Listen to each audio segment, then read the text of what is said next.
No 11. novembra brīvības cīnītāju piemiņas dienas, ko atzīmējam šodien, līdz pat Latvijas valsts neatkarības proklamēšanas svētkiem, mēs godinām Latvijas vēsturi. Tā ir ļāvusi izveidoties un atjaunoties valstī, ko cieņā un mīlestībā saucam par tēvzemi Latviju. Arī šīs dienas vēsture liecina, ka šis 11. novembris ir īpašs. Tieši pirms 20 gadiem, 1992. gada 11. novembrī, pie brīvības pieminekļa tika atjaunots vēsturiskais godasardas postenis. Tādēļ šajā Lāčplēša dienā īpašs apsveikums un paldies sakāms štaba bataljona godasardas rotai, kura 20 gadu laikā ir godam veikusi tai uzticēto pienākumu pie Latvijas brīvības un neatkarības svētākā simbola brīvības pieminekļa. Vēsturiski 11. novembris vienmēr tiks saistīts ar Latvijas brīvības cīņu posmu, kura laikā notika Vācu un Krievu karaspēka mēģinājums ieņemt Rīgu un likvidēt Latvijas neatkarību. Tieši pirms 93 gadiem, 11. novembrī, Latvijas valsts armija atbrīvoja Rīgas pārdaugavu no bermontiešiem, un jau novembra beigās šis Vācu-Krievu karaspēks tika padzīts. Tomēr Latvijas brīvības cīņas ilga vēl 2 gadus līdz pat 1920. gada 11. augustam, kad tika noslēgts Latvijas-Krievijas miera līgums, un beidzot Latvija bija brīva, un Krievija atteicās no tiesībām uz Latvijas zemi.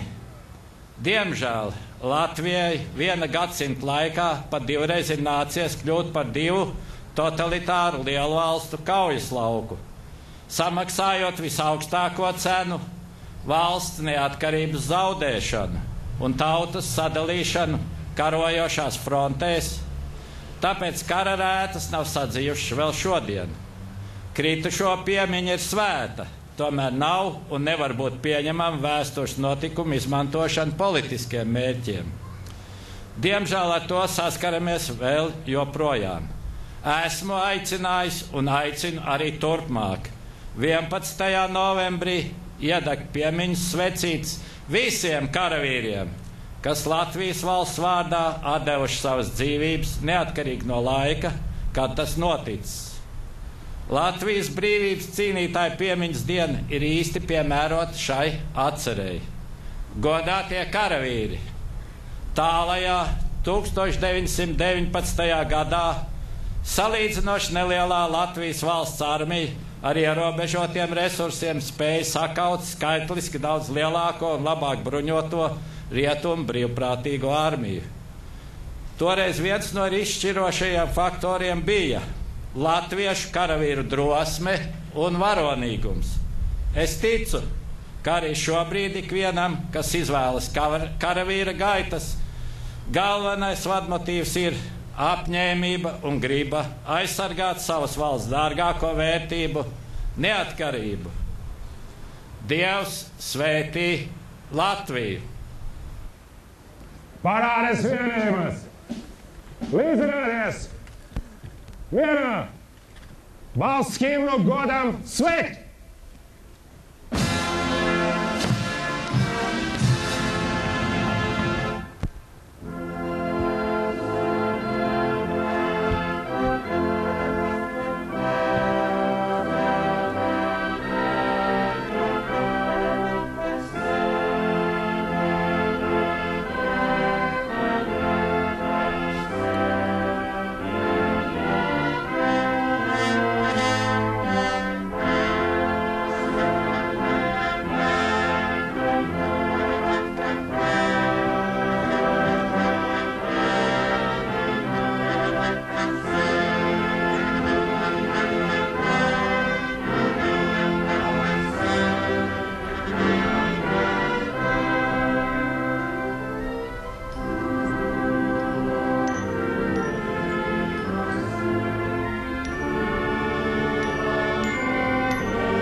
Dzirdējām mūsu valsts prezidenta uzrunu. Ieroči pie kājas! Nacionālo bruņoto spēku orķestra izpildījumā arī mūsu valsts himnu.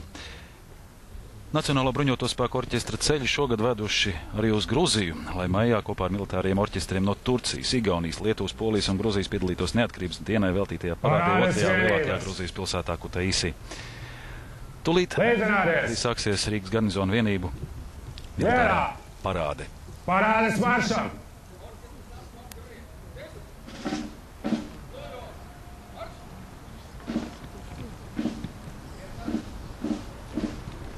Rīgas garnizona sastāvā šodien piedalās militārajā parādē daudzas vienības.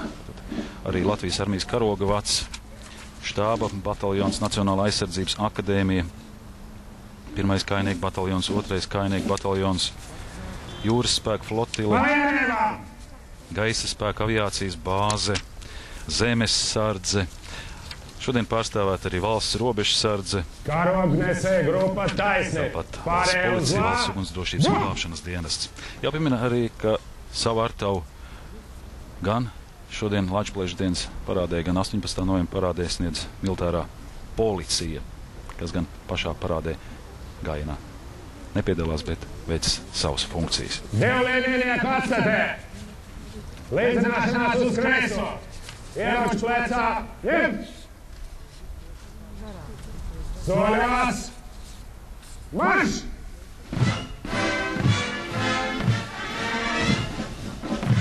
Brīvības cīņu laiku dokumentus, dažādas kronikas materiālus glabā, protams, Latvijas kara muzejs.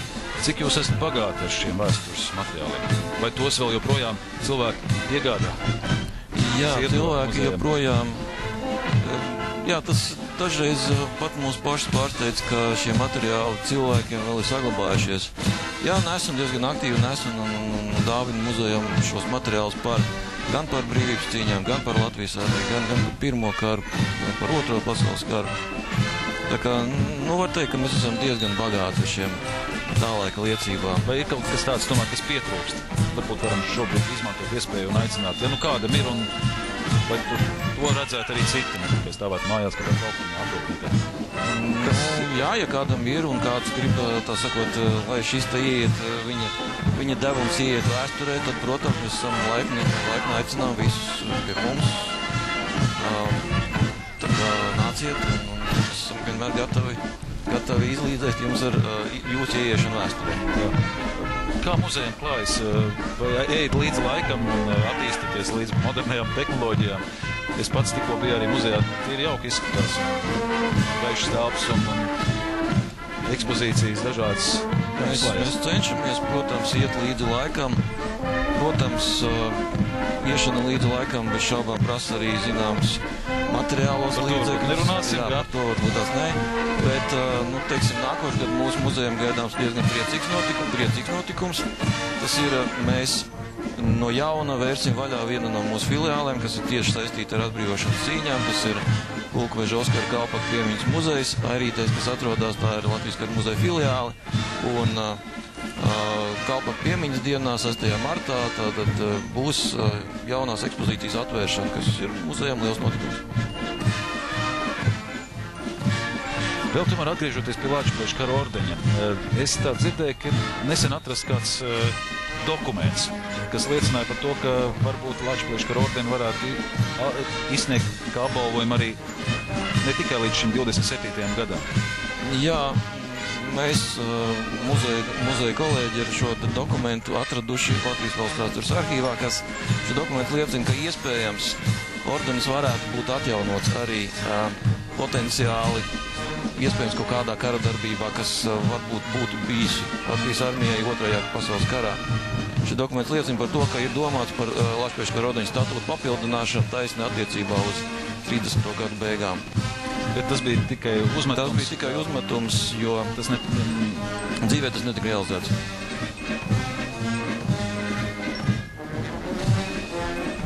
Liek būtu jautāt, 11. novembris Lačplēša diena noteikti ir tā diena, kad muzeja apmeklē arī vairāk cilvēku interesanti. Jā, šajās nedēļās tiešām mums ir krietnes cilvēku pieplūdums. Pie mums muzejā notika arī šī sarkanbaltsarkano lentīšu locīšanas akcija, jā, kurā rezultātā tika salocītas vairāk nekā, es precīzi to skaidri neatceros, bet kaut kur pār 10 kilometriem šīs lentītes, kurās piedalījās arī dažādas valsts amatpersonas, piedalījās skolnieki ļoti daudz, jebkurš cilvēks varēja iet un salocīt gan sev lentīti, gan arī varbūt tās kādiem citiem to izdarīt, un kāds varēja ienākt un paņemt arī šīs lentītes. Kā tas notika? Tā ir praktiski. Viņas jau bija jau sagrieztas šīs lentītes? Jā, šīs lentītes bija sagrieztas, viņas vajadzēja tikai salocīt un pēc tam novietot speciālā tādā vietnē, kur kāds varēja iet un paņemt viņu. Tas notika visā muzejā vai bija tas notika faktiski, jā, visā muzejā. Tas notika ne tikai tas notika arī citur Latvijā, protams. Bet galvenā vieta, es saprotu, tomēr bija Kara muzejs, kur visvairāk tika salocīts. Kurš vairāk tika salocīts pie mums, jā. Kādi ir jaunieši interesējas par vēsturi? Tā interese palielinās? Vai to tā nevar tā teikt? To var teikt, ka viņi palielinās, protams, bet iespējams, ka viņi palielinās, teiksim, par kādu noteiktu posmu, par kādā noteiktā laika sprīdī. Teiksim, šajās dienās, protams, ka interese ir lielāka nekā, piemēram, vasarā, kad ir varbūt vasaras brīvlaiks. Bet es nevaru teikt, ka šī interese samazinās.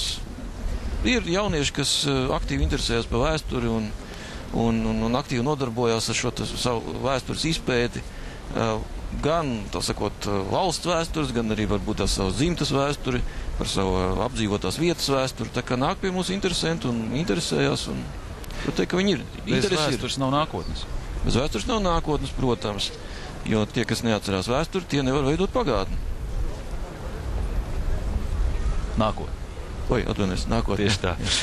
Jā, Latvijas okupācijas gados Lāčplēša diena bija aizliegta, bet pirmo reizi pēc Otrā pasaules kara piemiņas dienu plaši atzīmē 1988. gadā.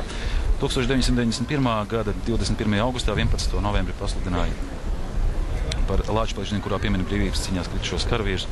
Ik gadu šajā dienā Latvijā notiek dažādi piemiņas pasākumi, bet vakarā arī šodien tradicionāli pie Rīgas pils mūriem tūkstošiem iedzīvotāji notiek atkal iedegs svecītes, godinot brīvības cīņu dalībniekus. Darīsim to arī savās mājās, aizdegsim kādu svecīti, noliksim uz palodzes, tādējādi atceroties brīvības cīnītājus. Šobrīd notiek pie brīvības pieminekļa arī dažādu amatpersonu ziedu nolikšana. Cilvēki, kā redzam, ir ļoti daudz no dažādām arī organizācijām.